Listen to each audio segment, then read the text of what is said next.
कीर्तिमृद्धिं ददातु मे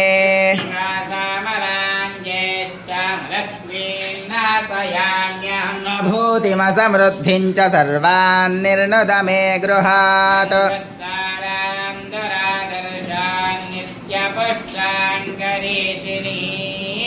ईश्वरी गुं सर्वभूतानां तामिहोपह्वये श्रियम्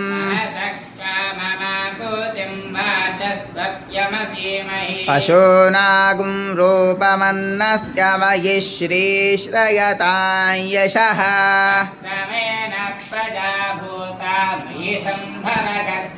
श्रियं वासय मे कुले मातरं पां हरिणीं सुवर्णरजतष्टजां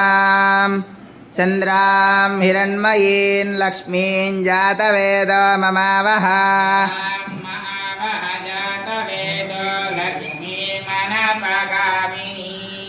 यस्यां हिरण्यं विन्देयङ्गामश्वं पुरुषानहम्